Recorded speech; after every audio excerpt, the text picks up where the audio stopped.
If you're thinking about buying the Amazon Fire HD10 tablet, you might want to pause for a second before clicking that buy button.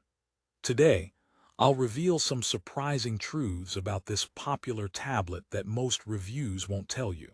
But here's what shocked me. Despite a 4.5-star rating and flashy specs, the Fire HD10 isn't the seamless powerhouse you might expect. In fact, it has some problems that could totally change your mind about buying it. So stick around if you want the full honest review before you waste your $179.99. Let's kick this off with who the Fire HD10 is for. It's clearly aimed at casual users who want a budget-friendly tablet for streaming, reading, or light gaming. It promises 25% faster performance than its predecessor, a bright 10.1-inch 1080p Full HD screen, and up to 13 hours of battery life. On paper, it sounds perfect for binge-watching Netflix or Zoom calls with family. But is it really? I've been testing this tablet for weeks, and I've found some glaring issues that the marketing glosses over. So what's the catch? First, let's admit this is a sleek-looking, thin, and lightweight device with impressive durability. Amazon claims it's 2.7 times as durable as the Samsung Galaxy Tab A8, thanks to strengthened aluminosilicate glass and robust build. My experience: it does feel sturdy and travel-proof, which is a huge plus if you're rough on your gadgets. Plus, you get 32 or 64 GB storage with the option to expand up to 1 TB via microSD, which is generous for a budget tablet. Sounds great so far, right? Well, here's where things start to get tricky. The advertised 25% faster performance and 3 GB RAM sound promising, but in practical use, the Fire HD10 struggles with multitasking and high-demand apps. Apps often take longer to load, and if you're switching between a streaming app, a web browser with multiple tabs, and maybe some light gaming, expect noticeable lag. Honestly, it's like the tablet is trying hard to keep up but just can't catch the beat. Amazon's Fire OS, which is a customized Android fork, feels quite restrictive. It lacks Google Play Store, so you're stuck with Amazon's App Store, which has fewer app options. A real frustration point if you want a full Google service experience. So if flexibility is important to you, you might feel boxed in. Now, let's talk about the touchscreen. You might have heard about the made-for-Amazon stylus that works with this tablet, boasting 4096 levels of pressure sensitivity for writing and sketching. Pretty impressive for an entry-level stylus. However, the stylus is sold separately, which adds to your cost, and in real use, it's not quite as smooth or precise as more expensive stylus pens. The lag between pen input and screen response can be a little frustrating for artists or note-takers who want a fluid experience. It's not terrible, but it's far from the premium feel you might expect. If you buy the stylus, expect another $40–50 tacked onto your expenses. Here's a twist you might not expect. Although the Fire HD10 is family-friendly with a dedicated Amazon Kids Plus subscription option, the parental controls are a bit basic and sometimes glitchy.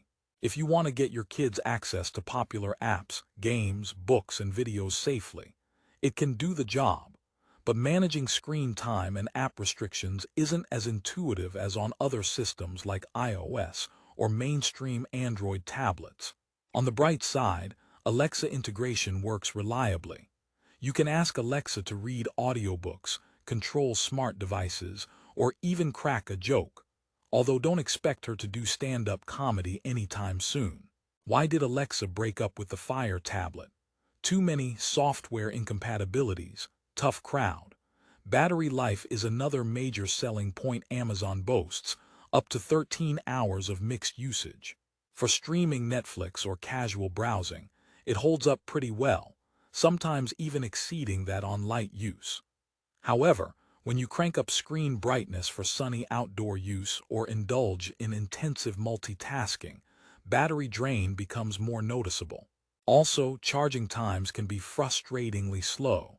The tablet supports only standard 9W chargers, so fast charging is off the table. If you're the kind of user who hates waiting by the outlet, that might be a deal breaker. One of the Fire HD10's most appealing aspects is affordability, but keep in mind the ecosystem trade-offs. The operating system's deep integration with Amazon services is great if you're fully invested in Amazon Prime, Kindle, Audible, and Alexa ecosystems. Otherwise, you might find yourself missing the apps and features common on Google Play or Apple devices. For example, apps like Google Maps, WhatsApp, or even some popular games are either unavailable or have limited functionality. It's like buying a Ferrari, but only being allowed to drive in a school parking lot shiny, but restricted. Speaking of software, the Fire HD10 recently received updates with some cool smart tools, like an AI-powered email assistant, web page summarizer, and wallpaper creator. These can be helpful, especially if you want to save time or customize your experience, but they feel somewhat like add-ons rather than deeply integrated features. If you're expecting an all-in-one productivity beast, this tablet might leave you wanting, especially if you're a student, professional, or power user. It's more suited to casual entertainment. Now for a little humor to lighten the mood. If the Fire HD10 had a personality, it would be that friend who promises to help move your furniture but shows up with only a wrench, good intentions, but not quite what you expected. Also, the tablet's Alexa jokes could use some work. I asked it to tell me a joke and it said, "Why did the tablet go to therapy? Because it had too many issues to process." A device with a sense of humor and a hint of existential crisis. Before we wrap this up, let me address the big question. Should you buy the Amazon Fire HD10 or not? If you want a budget-friendly tablet primarily for consuming Amazon content, watching shows in HD, reading ebooks, or casual video calls using its 5MP front camera, this device ticks most boxes. It's durable, lightweight, and offers decent battery life for everyday leisure use. Plus, its sustainability features, like being made from 12% recycled materials and eco-friendly packaging, are definitely a thumbs up for environmentally conscious buyers. However, if you want a versatile tablet that can handle multitasking smoothly, supports a broad range of apps, or if you need premium stylus input and fast charging, the Fire HD10 might leave you disappointed. It's more of an entry-level device designed to lock you into Amazon's ecosystem than a powerhouse competitor to mainstream tablets. Think of it as the affordable movie snack, not the full gourmet meal. To put it simply, Fire HD10 is great for light users who want simplicity and affordability, but not for tech enthusiasts or power users craving flexibility and advanced features. If you're looking for value, and your main focus is streaming Amazon Prime Video, reading Kindle books, or casual family use, it's a solid pick.